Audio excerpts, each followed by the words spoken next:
Welcome to Hope Talks. I am Dr. Charles Montorio-Archer, President and CEO at One Hope United. Hope Talks are a conversation between industry experts and thought leaders on issues pertaining to protecting children, stabilizing families, and sustaining communities.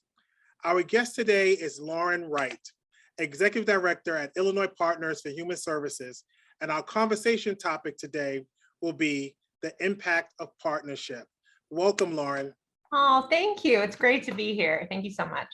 First of all, happy holidays. Are you ready for the end of the year and the beginning of 22? Yes, I am, most definitely. And happy holidays to you. We're almost there, but yes, looking forward to it. Well, thank you very much. I'll jump right in. We have a lot to talk about today. So why don't we start with you share with the audience, what is the mission and vision of Illinois Partners for Human Services? Absolutely. So Illinois Partners for Human Service is a coalition of now over 850 health and human service community-based organizations representing every legislative district in Illinois.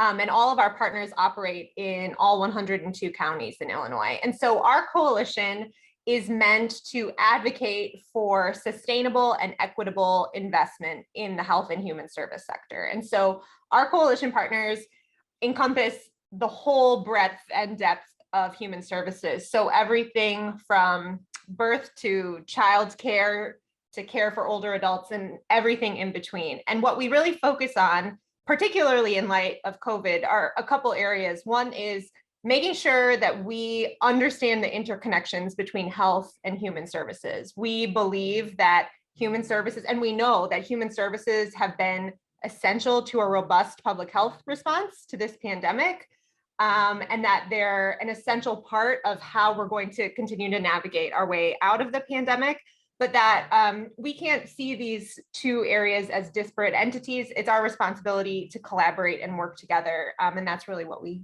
do and what we advocate for. And I personally know, as One Hope being a member, you are doing the work. Aww. There are two things that said in what you just mentioned that I kind of want to pull a little bit out.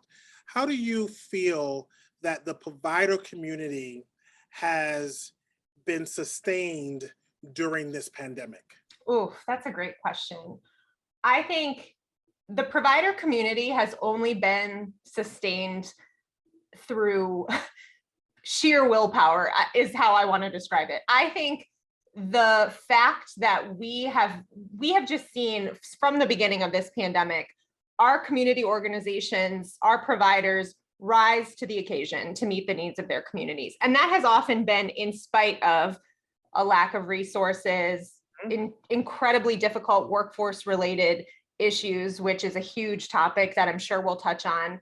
And while I think we've had collaboration, certainly at the state level with our state administration, and I think we have a lot of elected officials who want to do right by our human service sector, there's still an incredible lack of acknowledgement of just how underfunded this sector is. So I'll just say providers are getting by just their tenacity and resilience at this point. Well, let's talk about the funding, because you mentioned equitable investment. What does equitable investment or funding look like in order for the provider community to meet the needs, and let me be clear, the growing need within our sector? I think equitable investment requires us to have a more nuanced understanding of communities and families that have been historically excluded and left behind when it comes to economic well-being, when it comes to their ability to meet their own needs. And so when we're talking about equitable investment, that requires us to gather disaggregated data. It requires us to understand the nuance of how this sector has historically been funded and how flawed it has been in its funding mechanisms. I think that what we've seen over the past 20 years is a incredibly consistent decline in the percentage of human service funding as a part of the general revenue fund and how it's appropriated. Now that has been, I would say, mediated somewhat by this administration, But we can see that that persistent decline, that has a real effect on communities across our state. And it's something that we really want to focus on as we continue to get an influx of resources at the federal level as well. You know, when we think about all of the work that you're doing and all the work that we're all doing, I guess, around child welfare, what do you think your advocacy will look like in 2022? We're now approaching what I am just going to say is the third year of this pandemic. Yeah. You know, we're 3 months shy of the March initiation date or the rollout date. But what does your advocacy look like as we enter into this next year of a pandemic, but also underfunded supports and services and an increasing need for these services? Absolutely. Well, I think our role as Illinois partners and what we're really centering our advocacy around in the new year is investing in and fortifying the human services workforce. I think, and that's a pretty lofty goal considering the challenges that are being faced. I think what we have heard consistently from every part of our great state of Illinois, from Chicago to Cairo and everywhere in between, is that human services cannot recruit and retain workers from all levels in every organization. And this is really true. This is also true for the health sector, is really facing this as well. And so we see this workforce issue as incredibly persistent and what needs to be top of mind. I think there's this idea that if we're advocating for the workforce, that's somehow separate from advocating for communities themselves. But these issues are inherently interconnected because our community-based organizations across the state, their employees are from the communities in which they're working. We need to make sure that those employees have the resources that they need to be successful in their jobs, but that our providers and our administrators aren't caught up in so much administrative burden, red tape, lack of funding for actually keeping the lights on to do the work day to day. And so our advocacy will be focused on both supporting the human services workforce. One area we're going to do that is through proposing a bill in collaboration with ICOI, which I know you're also a member of, around creating a human services professional loan repayment program, which will be really focused on making sure that community providers who get funded by the state of Illinois, that their employees, depending on the different levels in which they operate, will be able to access repayment plans through the state of Illinois for their student loans. And we know that this is a huge issue for many of our providers. So many of our workforce requires an MSW or other licensing, and there are very few avenues to make sure that those workers are not disproportionately burdened by student loans. So that's one area, but we're also focused on the provider side. What does it mean to advocate for providers so they can better support their employees? And one area that we're looking to do that is to really address and raise the administrative cap, which is in a lot of grants and is somewhat, it varies from state agency to state agency, but it's very limiting for a lot of our coalition partners who are trying to, again, keep the lights on to make sure that they're able to provide benefits for their employees and that they're not restrained by this sort of arbitrary cap on administrative expenses. So those are two ways we're hoping to support the workforce and our providers this coming legislative session. I am going to come to your research on the reimbursement rates and the workforce, but there's a question that's just been pressing to me, and we've been talking about it. You know, One Hope United does work in Florida, Wisconsin, and Missouri, in addition to Illinois. And in our Florida sector, there's a lot of conversation around the credentialing of case managers, for instance. And I just would love to get your opinion on, you know, there are parents, there are siblings who have done the job of a case manager without the educational requirements. What are your thoughts around how experience, real, tangible, down-to-earth experience, how should that play a role in the workforce issue, especially when credentialing is a barrier for some people? Oh, that's a great question, Charles. I think, to your point, I do think credentialing and particularly the rules around renewals of specific credentials, those are not only administratively burdensome, but they don't acknowledge how many caretakers, caregivers, and how many families out there are already doing this work. And so while I will never claim to be an expert in any particular area of credentialing, I think as a advocate for a large coalition, we don't delve super deeply into specific issues. I will say that creating avenues through which folks with lived experience can enter the human service workforce, it's essential as we continue to move forward, because so often, and I think this is inherently a racial and gender equity issue as well, because so often we undervalue work that's deemed to be women's work. We undervalue work that is often done by families, many of whom can speak multiple languages. And I think creating paths to ensure that those folks are able to enter into the human service workforce is going to be essential as we try to address the multi-layered workforce crisis that we're facing. You bring up so many valid points. Our workforce is from the communities that we serve. Yes. They are dealing with, in so many ways, the same issues. It really have been hearing things, I think, with DCFS around this whole credentialing issue. I do hope we get to a place where lived experience is as valued in developing policy as it is as valued in people doing the actual work. I do hope we get to that place. Yes, absolutely. You talked about your advocacy around reimbursement rates for providers, as well as workforce issues, which affect both service and providers. Mm-hmm. How has your research and your surveys been received in the state? Yeah, so I think generally our research has been received positively. And I'll say from both the provider side and at the state side. I think particularly in DHS and other members of the administration, I believe they really want to know in depth what the issues are, understand the research, and use that data to make informed decisions. So on that level, that research has been well received. Now, I think what the question I'm often faced with when it comes to all of this requires increased investment. It all requires money. And I think sometimes we see this often, the administration is wary of making investments that they're not sure how they're going to sustain long-term. We even see that with American Rescue Plan funding.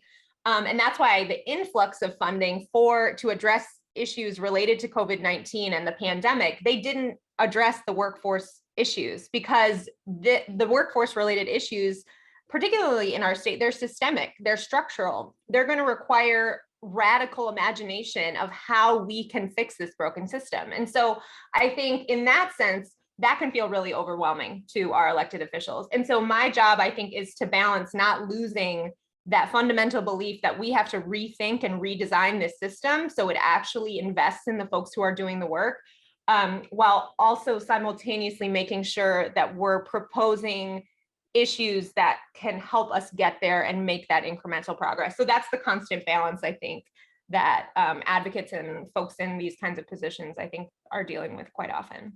It's really, really become, I think, an intense issue. We saw with everything that they've done for first responders. Mm-hmm. However, in that first responder conversation, community-based not-for-profits were never considered a part of those first responders. So when you think about just that fact, mm-hmm. the whole planning for American Rescue didn't even consider community-based, boots on the ground, not-for-profits. Mm-hmm. You know, I'm sure you're following everything that's happening with Buildback Better and what didn't happen with Buildback Better. Yeah. How do you see the non-passage of the one thing that could have significantly helped multiple populations? Yeah. How do you feel it's going to affect us moving forward? It's really, really frustrating and shameful, I'll just say, I think, in a lot of ways. I think we are at a tipping point. We are at a fundamental tipping point where we are being asked to put our money where our mouth is. Our elected officials are being asked to put their money where their mouth is. And we're just seeing an inability to do that, and an inability, I think, to not just compromise, but to operate from a place of who are we working for? Like, who matters in this situation? How are we advocating for families? How are we making sure that we don't cause continued suffering in a 2-year streak of quite a bit of suffering. And so with that, I think I feel a lot of frustration, but I also, to be honest, am grateful to be in a state like Illinois. And I think I'm grateful to be in a state where I think while for all of the issues that we need to work out systemically, we are able to work towards and make that incremental change, so much so because of advocates like you and our community leaders who are holding our elected officials accountable, but also because we have a collaborative administration who I do believe wants to do right by us. But that effect at that federal level, it trickles down and there's no way around it. I definitely agree with you.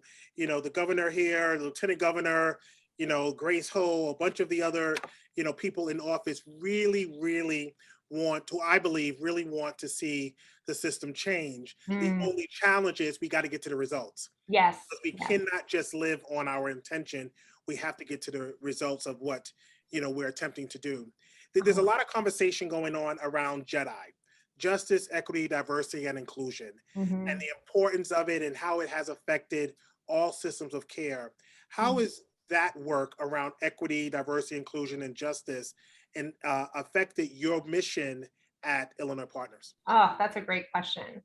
I think most importantly, what the work around justice, equity, diversity, and inclusion is doing for us at Illinois Partners is it's requiring us to not only turn the mirror on ourselves and think about the ways in which we are, whether it's intentional or not, perpetuating that inequity in our own workplace, in our own leadership structures, in our board of directors, and then ultimately in our coalition at large. And I can't express enough how important doing that work is, how important it is to confront, at least in my case, how important it's been to confront my own white fragility, how important it's been to talk about openly and honestly, what does this look like? How do we build a coalition where leadership is representing the folks that we advocate for? And that requires vulnerable and important conversations. But I also think we're at a moment in the human service sector where we are beginning and need to continue to talk not just about